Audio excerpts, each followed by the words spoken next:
friends, welcome to KAVITHASAMAYALARAI. இன்னைக்கு நம்ம பார்க்க போற ஸ்பெஷல் ரெசிபி சுவையான முட்டை குழம்பு. உடைத்து ஊற்றிய முட்டை குழம்பு. ஒரு சிம்பிளான முட்டை மசாலா இது. டக்குன்னு ஒரு 10-15 நிமிஷத்துல பண்ணிடலாம். சாதம், இட்லி, தோசை, சப்பாத்தியோடலாம் அட்டகாசமா இருக்குங்க. இது புதுசா சமைக்க பழகுறவங்களுக்கும் பேச்சுலர்ஸ்க்கும் ரொம்ப ஈஸி அண்ட் கம்ஃபர்டபுளா இருக்கும். நம்ம குயிக் அண்ட் ஈஸியாக ஏதாவது குழம்பு பண்ணணும், கிரேவி பண்ணணும்னு யோசிக்கும் போது இது நல்ல சாய்ஸுங்க. டக்குன்னு ஈஸியாக நம்ம பண்ணிடலாம். சப்பாத்தியோட ரொம்ப பெஸ்ட்டாக இருக்கும். சாதத்தோடவும் சாப்பிடலாம். அட்டகாசமாக இருக்குங்க. மிஸ் பண்ணாமல் இந்த சிம்பிளான உடைத்து ஊற்றிய முட்டை குழம்பு ரெசிபியை ட்ரை பண்ணி பாருங்கள். இப்போ வாங்க ரெசிபி எப்படின்னு பார்க்கலாம்.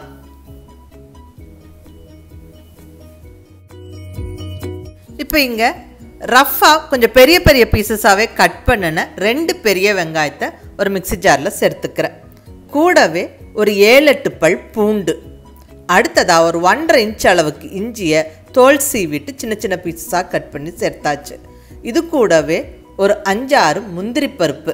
இந்த முந்திரி பருப்பு சேர்க்கும்போது கிரேவி நல்லா திக் அண்ட் க்ரீமியாக இருக்கும், நல்ல டேஸ்ட்டாக இருக்கும். பட் இது ஆப்ஷனல், நீங்கள் வேணா சேர்த்துக்கலாம், இல்லைன்னா ஸ்கிப் பண்ணிக்கலாம். தண்ணி விடாமல் ஃபைன் பேஸ்ட்டாக அரைச்சிக்கணுங்க.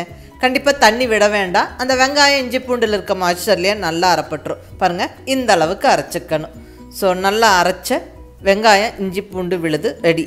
இப்போ அடுத்தது நம்ம கிரேவியை தாளித்து விட்டுறலாம். இங்கே ஸ்டவ்வில் கடாய் வச்சு கடாய் சூடானதுக்கப்புறம் 2 ஸ்பூன் ஆயில் சேர்த்தாச்சு. இதில் நம்ம அரைச்சி ரெடியாக வச்சுருக்கிற அந்த வெங்காய விழுதை போட்டு விட்டுறலாம்.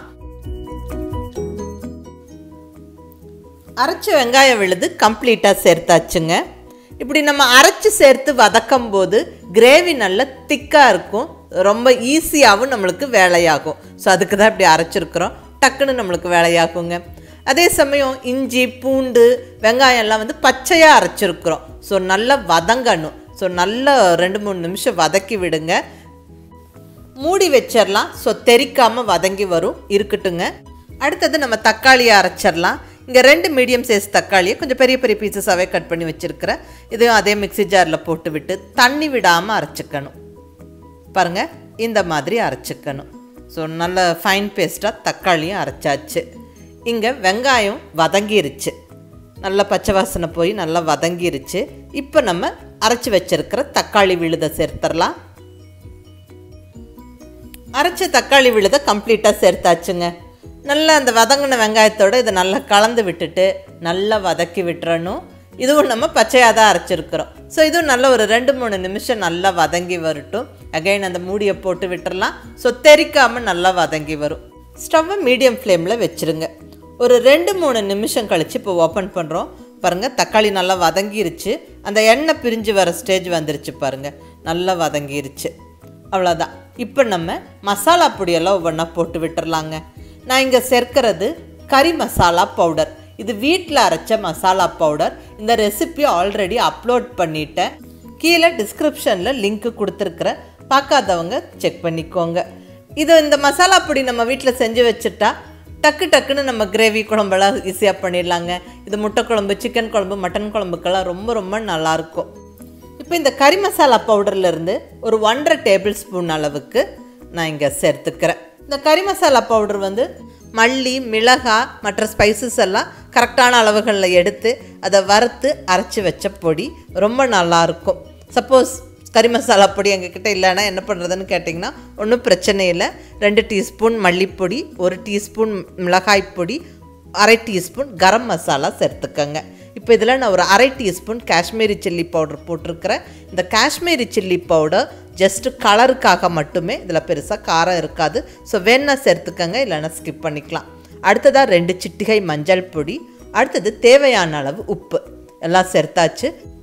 இதை நல்லா கலந்து விட்டுருவோம். நல்லா 1 நிமிஷம் வதங்கி வரட்டும். கொஞ்சம் அந்த ரா ஃப்ளேவர் போனதுக்கப்புறமா நம்ம தண்ணி சேர்த்துக்குவோம்.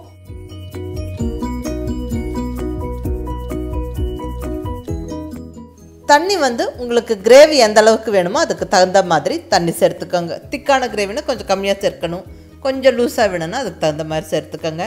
பட் கிரேவி கொஞ்சம் திக்காக இருந்தால் ரொம்ப நல்லாயிருக்கும். அது பர்டிகுலர்லி சப்பாத்தி ரைஸோடலாம் சாப்பிட்றதுக்கு அட்டகாசமாக இருக்குங்க. நான் இங்கே தேவையான அளவு தண்ணி சேர்த்தாச்சு. நல்லா கலந்து விட்டுறலாம். இப்போ ஒரு கொத்து ஃப்ரெஷ்ஷான கருவேப்பிலையை போட்டு விட்டு கூடவே பொடியான இருக்குன்னு கொத்தமல்லி இலையும் சேர்த்து நல்லா கலந்து விட்டுட்டு நல்லா கொதிக்க விடணுங்க. கிரேவி கொஞ்சம் கொதித்து திக்காகட்டும். நம்ம இந்த பாத்திரத்துக்கான மூடியை போட்டு விட்டுடலாம். ஒரு 3-4 நிமிஷம் மீடியம் ஃப்ளேமில் ஸ்டவ்வை வச்சு விட்டுருங்க. நல்லா கொதித்து வரட்டும். இப்போ 4 நிமிஷம் கழித்து ஓப்பன் பண்ணுறேங்க. கிரேவி ரெடி ஆயிடுச்சு. நல்லா எண்ணெய் பிரிஞ்சு கமகம்மன்னு வாசனையோடு இருக்குது. இப்போ நம்ம முட்டை சேர்த்துடலாம். உடச்சி ஊற்றின முட்டை. ஒவ்வொரு முட்டையும் ஒரு கிண்ணத்தில் உடச்சிட்டு நான் இப்போ கிரேவியில் சேர்த்துக்கிறேன். 5 முட்டை சேர்த்துக்கிறேங்க. இப்படி கொஞ்சம் தள்ளி தள்ளி இப்படி ஊற்றி விட்டுருங்க. இந்த முட்டை இந்த கிரேவியோடு சேர்ந்து கொதித்து வெந்து வரணும். ஸோ உப்பு காரம் பிடிச்சி சூப்பராக இருக்கும். நம்மளுக்கு வேலையும் டக்குன்னு ஆகுங்க. முட்டை உடச்சி ஊற்றுனதுக்கப்புறமா நம்ம கிரேவியை கலந்து விடக்கூடாது. அதை டிஸ்டர்ப் பண்ணாமல் அப்படியே விட்டுருங்க. ஸ்டவ்வை மீடியம் ஃப்ளேமில் வச்சுக்கிட்டு இந்த பாத்திரத்துக்கான மூடியை போட்டு விட்டுடலாம். ஒரு 4-5 நிமிஷம் அப்படியே மீடியம் ஃப்ளேமில் வெந்து வரட்டும். முட்டை நல்லா அந்த கிரேவியோடு கலந்து கம்ப்ளீட்டாக வெந்துடும். 5 நிமிஷம் கழித்து ஸ்டவ் ஆஃப் பண்ணிவிட்டேன். பாருங்கள், முட்டை எல்லாம் பர்ஃபெக்டாக வெந்துருச்சு. கிரேவியும் அட்டகாசமாக ரெடி ஆயிடுச்சுங்க.